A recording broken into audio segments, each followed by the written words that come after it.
முதலமைச்சர் சொன்னது அப்படிங்கிறது மீண்டும் திமுக ஆட்சி தான் அமைன்னு சொல்லி முதலமைச்சர் சொன்னது இப்போ பாக்கி சொல்லக்கூடியது தேர்தல் களத்தில் எப்போ வேணாலும் எது வேணாலும் மாறலாம், இன்னும் கூட திமுக கூட்டணி கூட ஒரு இதுக்கு வரலை, அது கூட மாறலாம் அப்படிங்கிறத கிட்டத்தட்ட அவர் சொன்ன கருத்து. அதை எப்படி எடுத்துக்கல? அவர்கள் அதை சமப்படுத்துகிறாங்க, திமுக கூட்டணியும் அதிமுக கூட்டணியும்.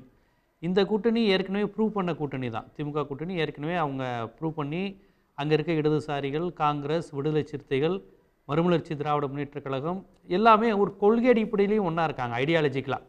உடனே காங்கிரஸ் திமுக ஒரே கொள்கையான்னு கேட்கக்கூடாது, அது ஒரு தேசிய கட்சி, ஒரு திராவிட கட்சி. ஆனால் திமுகவும் விடுதலை சிறுத்தைகளும் 100க்கு 100 விழுக்காடு ஒரே சிந்தனை. சிபிஎம்மும் திமுகவும் ஒரு 10% டிஃப்ரெண்ட் இருக்கும். அவங்க முல்லை பெரியாறு தமிழ் ஈழத்தை ஏற்றுக்க மாட்டாங்க. திமுகங்கிறது ஈழம், தமிழ் தேசியம் இதை பேசுகிற கட்சி. இந்த மாதிரி விஷயத்தை தேர்தல் அரசியலை போட்டு குழப்பிக்கக்கூடாது. சிபிஎம் ஏற்றுக்குமா, காங்கிரஸ் ஏற்றுக்குமான்னு. மற்றபடி அவங்க ஆன்டி பிஜேபி அப்படிங்கிற அரசியலில் இன்றைக்கி எல்லா கட்சியிலும் இருக்கிறாங்க. ஆனால் அங்கே இருக்க கட்சிகளுக்கு என்ன அந்த மாதிரியான விஷயங்கள் கிடையாது. ஒரு சந்தர்ப்பத்தின் அடிப்படையில் இணைந்திருக்காங்கிறது எல்லோருக்குமே தெரியும். வன்னியர்களுக்கான 10.5 பற்றி அன்புமணி இதுவரையும் பேசியிருக்காரா? கூட்டணி சேர்ந்ததுக்கப்புறம் எடப்பாடி உத்தரவாதம் கொடுத்துருக்காரா? அங்கே தென் தமிழகத்தில் 68 சமூகங்கள் டிஎன்டி மக்களுக்கு நான் பேசுவேன்னு சொன்ன டிடிவி தினகரன் இப்போ அன்புமணி பக்கத்தில் உட்காந்துட்டு பேச முடியுமா? 10.5 கடந்த தேர்தலில் அந்த 10.5 டிஎன்டியாக தானே பிரச்சனை ஓடிச்சு. இப்போ அன்புமணியும் இருக்காரு, டிடிவி தினகரனும் இருக்காரு. எடப்பாடி 10.5 எடுப்பாரா, டிஎன்டி இடஒதுக்கீடு எடுப்பாரா? எதற்கும் பதில் கிடையாது. டிடிவிட்டையும் பதில் கிடையாது, அன்புமணிட்டையும் பதில் கிடையாது, எடப்பாடிட்டையும் பதில் கிடையாது. அப்போ 10.5 இடஒதுக்கீட்டை நம்பிக்கிட்டு இருக்கிற வன்னியர்கள்ட்ட போய் இவங்க எதை சொல்லி பேசுவாங்க? போன முறையாவது எடப்பாடி ஏதோ செஞ்சாரு, கடைசி நேரத்தில் தேர்தல் விதிமுறைக்கு வர முன்னாடி ஏதோ செஞ்சாருன்னு இது பண்ணாங்க. அதுவே வன்னியர் மக்களை ஏமாற்ற விஷயம்தான்.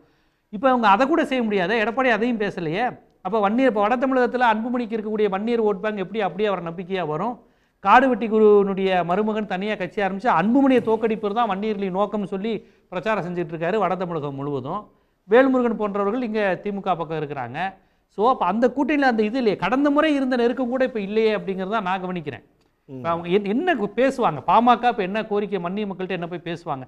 டிடிவி தினகரன் எதுக்கு கட்சி ஆரம்பித்தார்? எடப்பாடியை கட்சிகிட்ட இருந்து மீட்கணும் அப்படின்னு தான் அவர் கட்சியே எடப்பாடி இருந்து மீட்கணும்னு ஆரம்பிச்சாரு. இப்போ எடப்பாடி தான் முதலமைச்சர் வேட்பாளர்னு அவரால் எங்கெங்க போய் போன்ற சில பத்திரிகையாளர்கள் தான் இந்த ஜெல் ஆகலைன்னு சொல்லிட்டு இருக்காங்க. ஆனால் ஆயாச்சினாரே பாக்கி இல்லை, அதுக்கான ரீசன் தான் சொல்கிறேன், நான் வார்த்தைகளை சொல்ல. இப்போ டிடிவி தினகரன் சேர்ந்த உடனே மாணிக்கராஜான்னு ஒருத்தர் போறாரு. அவர் தான் கோவில்பட்டியில் நிற்க வச்சார் கடந்த முறை. அவ்வளோ வாக்குகள் வாங்கி அதிமுக 23 தொகுதிகள் தோற்கடிப்பதற்கு மாணிக்கராஜா போன்றவர்கள், தேர்போகி பாண்டியன் போன்றவர்கள் தான் காரணம். தேர்போகி பாண்டியன் இன்னும் டிடிவி தான் இருக்கிறாரு. இப்போ மாணிக்கராஜா போன்றவர்கள்லாம் ஒரு பருக்கி உதாரணம் தான். இப்போ அவங்க எப்படி அவங்களாம் திமுகக்கே வந்துட்டாங்க, எங்களால் முடியாது, ஏன்னா எடப்பாடியை ஏற்றுக்கிறதுக்கு நாங்கள் திமுகட்டே வந்துடுறோம்னு வந்துட்டாங்க. அப்போ டிடிவி சேர்ந்தும் அது ஜெல்லாகலைன்னு தானே அர்த்தம். அது மட்டும் இல்லை, இப்போ இங்கே சோளிங்கர் போன்ற வட தமிழகத்தில் கூட டிடிவி ஆட்கள் சில தொகுதியில் குறி வச்சு கேட்குறாங்க. சோளிங்கர் பாமக பெல்ட், ஆனால் டிடிவிக்கும் அங்கே பார்த்திபன் போன்ற ஆட்கள் இருக்கிறாங்க. இப்போ இவங்க வாக்கு கேட்கும்போது, தொகுதி கேட்கும் போதெல்லாம் அந்த மாதிரி பிரச்சனைகள் நிறையா இருக்குது. அதுவும் பாஜக திட்டமே அதிமுக செல்வாக்குள்ள இடமா பார்த்து நின்று ஜெயிக்கணுங்கிறது தான் திட்டம். இப்போ பார்த்தீங்கன்னா அமமுக இருக்கிறதுனால சிவகங்கை மாவட்டத்தில் தேர்போகி பாண்டியன் போன்றவர்கள் இருப்பது அதிமுகவுக்கு பலம் தான். ஆனால் அமமுக கேண்டிடேட் போட்டால் தான் அது பலம். அதிமுக, அமமுக, பாஜக 3 ஜெல்லானோன்னா அமமுக அவங்களுக்கு இதாகணும். பாஜக அவ்வளோ சீக்கிரம் விடாது. அது கோவில் தலங்கள் எனக்கு வேணும்னு கேட்குது, மேற்கு மண்டலம் கணிசமாக வேணுங்குது. அதிமுக செல்வாக்கான தொகுதி திமுக கூட்டணியிலும் வராதா? இப்போ நான் சொன்ன மாதிரி என்ன சிக்கல் இருக்குது? இப்போ நான் சொல்கிற திருப்பரங்குன்றங்கிறது அதிமுக கோட்டைங்க, பாஜக குறி வைக்குது. நீங்கள் எழுதி வச்சுக்கோங்க, திருப்பரங்குன்றத்தை வம்புழுக்க போகுது. திருப்பரங்குன்றமாக இருக்கட்டும், அந்த 6 படை வீடுகள்னு இவங்க சொல்லக்கூடிய புனித தலங்கள் எதுவுமே பாஜகவுக்கு சாதகமாக தமிழ்நாட்டில் கிடையாது. இங்கே நீங்கள் நாளைக்கு தைப்பூசம் கொண்டாட போகிறாங்க, தைப்பூசம் கொண்டாடுறவங்க அப்படி பேரும் பிஜேபிக்கு ஓட்டு போட போகிறாங்க. மேக்ஸிமம் திமுக அதிமுக தான் ஓட்டு போடுறவங்களா இருப்பாங்க. அதனால் இந்த காசி மாதிரி அங்கே வடக்க மாதிரி இங்கே முருகனை வச்சு ஏதாவது அரசுன்னு எங்களுக்கு 6 படை வீடுகள் வேணும், கோவில் தலங்கள் வேணும் கேட்கும் போது அது எல்லாமே அதிமுக ஸ்ட்ராங்கான தொகுதி, ஸ்ரீரங்கம், கும்பகோணம், மேற்கு மண்டலம்னு.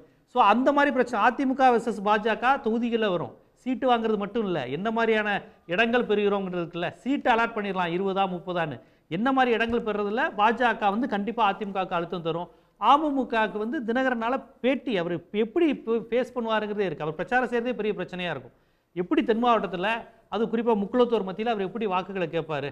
நாங்கள் அவமானப்படுகிறோம், அதாவது சசிகலா, அதாவது இந்த பாரதிய ஜனதா ஆண்ட பரம்பரை இப்படிலாம் சொல்லி சமுதாயத்தை உசுப்பேத்தி மணிகண்டன் தான் சொல்லிட்டாரு இல்ல, சசிகலாவும் உள்ள வருவாங்க, ஆதரவு தெரிவிப்பாங்க, அடுத்து ஓபிஎஸ் வரதான் போறாங்க. இபிஎஸ் கொடுத்த பேட்டியை நீங்களும் பார்த்தோம், நானும் பார்த்தோம். மணிகண்டன் சொல்றாரு, அவர் எத்தனை முறை தான் சொல்றதுங்கிறாரு. அதை மணிகண்டன் சொல்லுங்க எடப்பாடி, எத்தனை முறை தான் நாங்க சொல்றது ஓபிஎஸ் கிடையாதுன்னு பொதுக்குழு நாங்க முடிவு எடுத்துட்டோம், திருப்பி கேட்கறீங்கன்னு பத்திரிகையாளர்ல திட்டுறாரு எடப்பாடி. ஆனா இவர் எல்லாரும் வருவாங்க. ஓகே, ஒருவேளை அதிமுகவுக்குள்ள வராம இருக்கலாம், ஒருவேளை அந்த கூட்டணிக்குள்ள என்டிஏ கூட்டணிக்குள்ள வரலாமா? இல்லை அவங்க வரதுக்கான வாய்ப்பு குறைங்க. ஏன்னு கேளுங்களேன், அவங்க முக்குளத்தூர் சமுதாயம் இப்போதான் அந்த இசக்கி ராஜா போன்ற அந்த சமுதாயத்தை சேர்ந்தவங்களாம் என்ன சொல்கிறாங்க, ஒரு ஜெயலலிதா பிராமின் இறந்ததுக்கப்புறம் ஒரு முக்குளத்தூர் சசிகலா முதலமைச்சராக இருந்த பாரதிய ஜனதா தான் கைது செஞ்சு அவமானப்படுத்துச்சு. தீர்ப்பு எல்லாமே அவமானப்படுத்துச்சு. அடுத்து ஓபிஎஸ்ன்னு சொல்லிக்கிட்டு ஒரு முகமாக இருந்த ஒரு முக்குளத்தூர் முகமாக இருந்தவரை வாட்டர் பாட்டில் வீசி பொதுக்குழுவில் லாய்ட்ஸ் ரோட்டில் நடந்தது அவமானப்படுத்துனீங்க. அடுத்து டிடிவி தினகரனையும் கேசிஸ்ன்னு போட்டு ஒன்றுமில்லாத ஆளுமையாக்கி எடப்பாடி கீழே கட்டுப்படுன்னு சொல்லிட்டீங்க. எல்லா விதத்துலையும் முக்குளத்தூர் சமுதாயத்தை பழி வாங்கியது பாஜகன்னு தென் மாவட்டத்தில் இப்பயே சர்க்குலர் ஆயிடுச்சு. ஸோ இவங்க அந்த மாதிரி சமுதாயங்களை சாதி உணர்வு சொல்லி திராவிடத்துக்கு எதிராக பெரியாருக்கு எதிராக தூண்டி விட்டு தான் எச்ராஜாலேருந்து எல்லாரும் பிரச்சனை செஞ்சுக்கிட்டு இருந்தாங்க. இப்போ அந்த சமுதாய மக்கள் எங்களை பர்சனலாக நீங்கள் எங்கள் சமுதாய தலைவர்களை எல்லாம் இழிவுபடுத்தி கேவலப்படுத்தி எங்களை அசிங்கப்படுத்தி நாங்கள் கணிசமாக இருந்த திண்டுக்கல் மாயத்தேவர் காலத்திலேருந்து இருந்த எங்கள் அதிமுக கட்சியை முழுக்க எங்கள் சவுத்துலேருந்தும் டெல்டாலேருந்து தூக்கி எறிஞ்சிட்டீங்கிற கோபத்தில் இருக்காங்க. அந்த கோபம் தான் டிடிவிக்கும் ஓபிஎஸ்க்கும் ஓட்டாக விழுந்துச்சு கடந்த மக்களவையில். இப்போ இவங்க எடப்பாடியை போய் சரணம் அடைஞ்சிட்டாங்கன்னா அந்த ஓட்டு எப்படி ஓபிஎஸ்க்கும் டிடிவிக்கு விழும்? டிடிவிக்கு விழுந்த ஓட்டெல்லாம் எடப்பாடி எதிர்ப்பு ஓட்டு, எடப்பாடியை மீட்கின்ற புரட்சியாளனுங்கிற ஓட்டு. ஆர்கே நகரில் டிடிவி எப்படி ஜெயிச்சாரு? பிஜேபி எதிர்த்து நிற்கிறாரு அப்படிங்கிற அந்த அடையாளத்தில் தான் ஜெயிச்சார் அவர். ஸோ இப்போ அந்த அடையாளத்தை இழந்து அவர் எடப்பாடிட்ட போகும்போது அந்த மாஸ் கிடைக்காது. அப்படி அதுதான் சொல்கிறேன். அதுதான் செல்லாது. உடனுக்குடன் செய்திகளை தெரிந்து கொள்ள சன் நியூஸ் பெல் ஐகானை கிளிக் பண்ணுங்க.